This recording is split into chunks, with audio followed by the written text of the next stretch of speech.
do not joke around in matters of Allah's commands.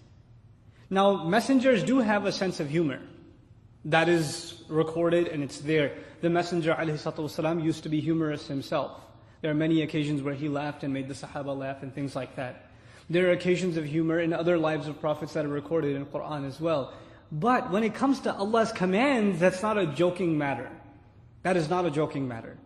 Here, a very important lesson for all Muslims, especially in our time. There's a very deliberate desensitization of Muslims taking place. We don't see it at its face value because it's happening covertly. You know what it is? They'll make fun of a prophet. It won't even be Muhammadur Rasulullah sallallahu alaihi wasallam. They'll make fun of Jesus. They'll make fun of Musa alayhi salam. They'll make fun of Adam alayhi salam. They'll make fun of these prophets in their cartoons or stand-up comedy or whatever it is. And the first time you hear it, you'll be like, astaghfirullah, and you'll change the channel. The next time around, it's not that bad. It's okay. Actually, it's kind of funny. And then they'll keep crossing the line until they get to the Messenger himself, sallallahu alaihi wasallam, right? And then they'll make one inappropriate remark about the Messenger, and Muslims will be in an uproar. But then they'll let the Muslims yell and scream for a while. Then a couple of months later, they'll do something again. So they'll have the satanic verses back in the day in the 80s, right? Then a few years later, then we might have something like the Danish cartoon. Then a few years later, there's the South Park Bear is going to be there. And there's going to be like every few months, there's going to be something. And then what happens is, the first time you yell and scream, the second time you yell and scream, the third time you get a little tired. And what's being done is you're slowly being dulled. You're being dulled. Your reactions are being dulled out, right? And it's a very measured mechanism by which you can desensitize a nation to the point where they're like, what's the point? And you just become completely desensitized. If you understand that this is the game, then you don't fall into the game. But you first have to understand the game is being played with us. A lot of Muslims we don't think of street smarts, we don't think of how these games are being played with the ummah and its sentiments at large. First of all, our reaction is not supposed to be emotional. Our reaction is supposed to be intellectual. And it's supposed to be in language. If somebody uses language that hurts you, you have to use language back, civilized language back, but you have to hit them where it hurts. When they hit you where it hurts you, you hit them where it hurts you. Now, to give you an example, though I don't claim to have the solutions, the language of this country is lawsuits. It's spoken better than English, in this country. So when people say something about Allah's Messenger, sallallahu alaihi wasallam, or somebody even messes with you a little bit at your job, you're going for vacation and some coworker says to you, you're going for terror training? Haha, just kidding. Immediately lawsuit, defamation. Immediately. So they know not to mess with us.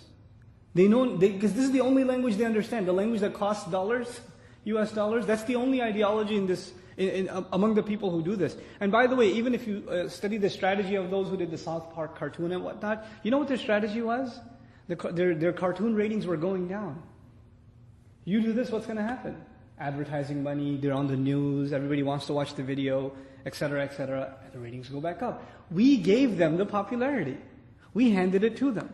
Who was going to buy Salman Rushdie's book? The guy's a joker. Who was going to buy his book? The only thing that increased his sales is us, is our reaction to him, And now on the contrary, look at one of the more intelligent responses. There was attempts in New York City to make a progressive or enlightened, reformed version of Islam where women lead prayer and things like that. You must have heard about that. Though the sister, from what I've heard, has made istighfar since and has retracted her position on the issue, the one who led the Jumu'ah prayer and whatnot. Initially, Muslims were going crazy and this and that and the other. But the Muslims in New York, guess what? There's a bunch of idiots. Let's just, don't pay them attention because that's all they live off of. So they stopped paying attention. And guess what? Disappeared. Now, that group even had a falling out within. The only thing unifying them was they made themselves appear like victims of this mass, effort of the orthodox Muslims that are trying to undermine their heroic efforts of reforming Islam. Muslims didn't pay attention and all their momentum was gone. We have to first of all pick our battles, and when we pick them, we have to fight them intelligently. And this is something we have to learn to adapt. We can't be like guinea pigs. They can even, I can bet you they can have meetings where they say, when we do this, when we publish this cartoon, or air this episode, or make this comment on TV, etc., I can tell you right now what their reaction is going to be. They've got us figured out better than lab rats. You know? So we have to be a little smarter and understand when these things are happening. Now, the reason I brought all of this up, messengers don't make jokes in regards to commandments. So when they said, are you taking us as a joke? What's the response of Musa alayhi salam? قَالَ أَعُوذُ بِاللَّهِ. First thing, I seek refuge in Allah. What does that tell us? That tells us that making jokes in regards to commandments of Allah is something very serious. And if you're engaged in it, you better seek the protection of Allah, because that can only be from shaitan. And then he says, أَنْ أَكُونَ مِنَ الْجَاهِلِينَ. I seek Allah's protection, His refuge, that I might become from those. Now the translation says ignorant. But jahil, part of the meaning of jahil is ignorant. But that's also ghafil, heedless, ignorant. Jahil actually is the opposite in Arabic of aqil. It's the the ضد of aqil. Aqil in Arabic means someone who has control over their emotions. Jahil means someone who has no control over what they say and what they do. They have no restraints on them. So Musa alayhi salam says, if you think I am joking with you about what Allah commanded, then that would be an act of jahal. That would be an act of lack of restraint. I seek Allah's protection from ever being that way. قَالَ أَعُوذُ بِاللَّهِ أَنْ أَكُونَ مِنَ الْجَاهِلِينَ. Once again, in my final point about this, just to relate something as a lesson to what we're facing right now. Among Muslims, especially among youth, certain things have become a joke. And they've become a joke with us, with American Muslim youth, because we see them as a joke in the larger society. For example, even in elementary school, and I'll just come out and say it because you guys have to know this stuff, jokes about homosexuality are common. It's a joke. You're acting gay, don't be gay, this and that, you're such a homo, etc., etc. That's what she said. These kinds of jokes that have to do with fornication, adultery, homosexuality. These are common jokes. It's considered small talk. It's not a big deal. Are these serious matters of crimes as far as our deen is concerned? They're very serious. The first line of defense, the first crack, when you stop taking something seriously is when you can joke about it. If you can joke about it, it's an indication you no longer take it that seriously. So when the society jokes about it, homosexuality was actually entered into mainstream culture in America. If you study history, it was entered by means of comedy. It was entered by that means. First it was something to be laughed at and laughed about, and it was entertaining, and eventually it just became so much so a part of, the culture that it's kind of crazy. A friend of mine was playing basketball the other time in New York City.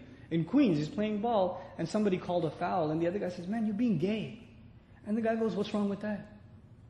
And he starts getting angry. This is how crazy it's become, But our children, Muslim children, don't think they're immune from these things. They hear these things all the time. They see them all the time. So when this happens to them, they make jokes about these things that in and of themselves are completely and utterly unacceptable in Islam. And this would be an act of jahl. Because the first thing is to be able to joke about it, and once that line has been crossed, you don't know where it goes eventually. Because now that thought has become common. And these utterances have become common. The things you say a lot are the things you think about a lot. And when you think about something a lot, it influences you. It influences. This is why we have to have very strict sensitivity in regards to what we allow ourselves and our children to say. And especially youth, sometimes even religious youth make these kinds of jokes, not realizing the potential harm they're doing to themselves and the environment around them. Because they say it's harmless, everybody's doing it, everybody has these kinds of jokes, it's not a big deal. Well, it is. So, أَنْ أَكُونَ مِنَ الْجَاهِلِينَ.